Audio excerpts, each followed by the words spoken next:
Alright, and welcome back. I just make videos back to back, trying to get some tutorials. The reason I broke it down video by video is just to give you a little bit of an easier time following directions. Maybe you know how to do one thing, but you don't know how to do the other. Some of it is very basic and really easy to figure out, but we're going to walk you through it. Again, what's up? It's random Pastor Jeff. I guess I should have said that when I came on the video. Make sure that you subscribe. Make sure that you watch this whole video. Make sure that you ring that bell and comment below with whatever. Maybe you got some ideas for a tutorial. Maybe you just hate this video. I don't know. Comment, say something, and shout out to all the people watching. We appreciate you, the viewers, because without you, you know, what are we doing this for? I hope that this helps. So the last video I made right before this one was talking about just how to sign up to create a free account, and the benefit of that is it gives you the same stuff as Zoom, a little easier, in my opinion. It's a little easier to join a meeting on Webex than it is on Zoom. But it has the same features as Zoom. The biggest part about this, the only reason I even discovered this, is because we realized that right now, for a limited time, they're having an upgrade to their free account that allows you to have a little bit more access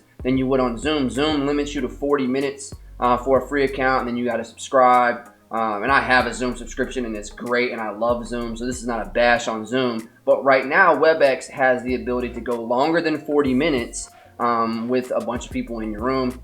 And so at our church, we're setting this up to be able to help people facilitate life groups and Sunday school classes. So in the screen that I'm in right now that you'll see, it's just when I sign in. Okay, so the last video, if you haven't seen it already, is how to sign up for the free account. I'm using the free account right now, and this is my dashboard. This is on the web browser. I'm not using the app yet, okay? We'll talk about that a little bit later, but this is how you can go in and set up your room. You can change the name of your room if you want. Let's see, let's go to preferences on the left-hand side.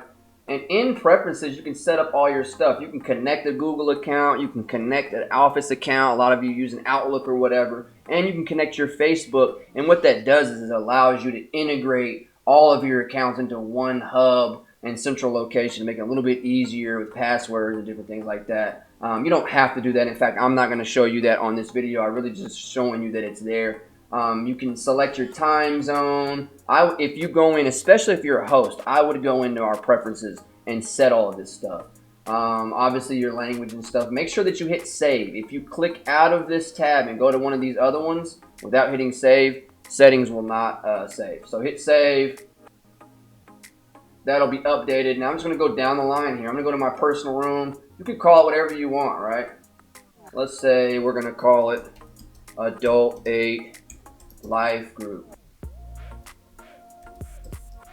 Alright, you can change your host pin to whatever you want, and I'm going to actually go back and change this later since I'm actually giving you access to all my stuff right now. I'm going to go back and change this, so this will not be the same thing.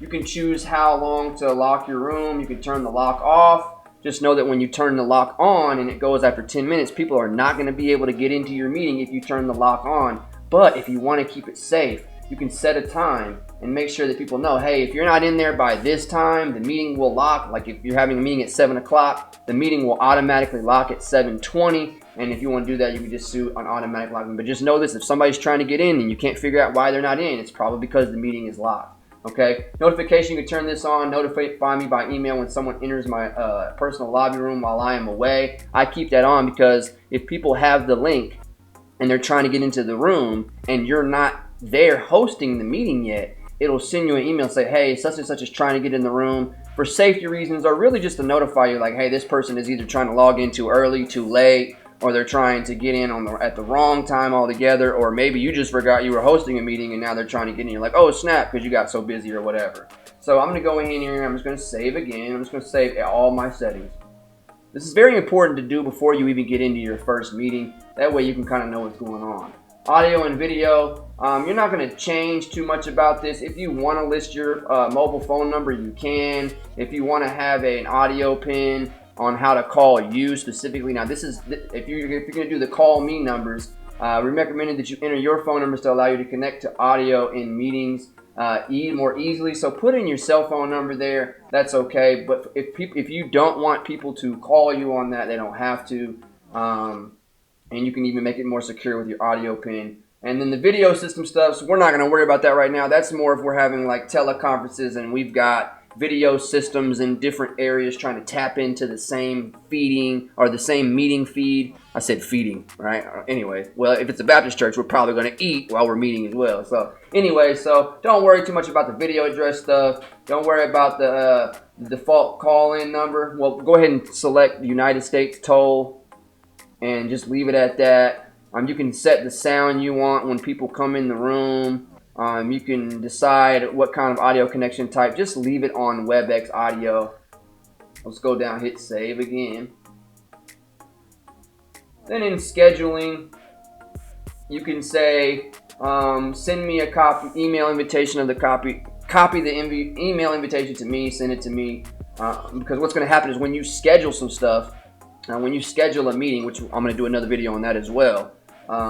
When you schedule a meeting, you're going to end up, if you have people specifically that you want to invite, you can enter their emails and it'll send them an email. And this is just saying, I want a copy of that email. And then you can share the recording. So like if you record the meeting, you can have this set up to where after the recording renders, it will send that video out to all of your email participants. Don't worry too much about this right here unless you're really just a stickler on wanting all that information.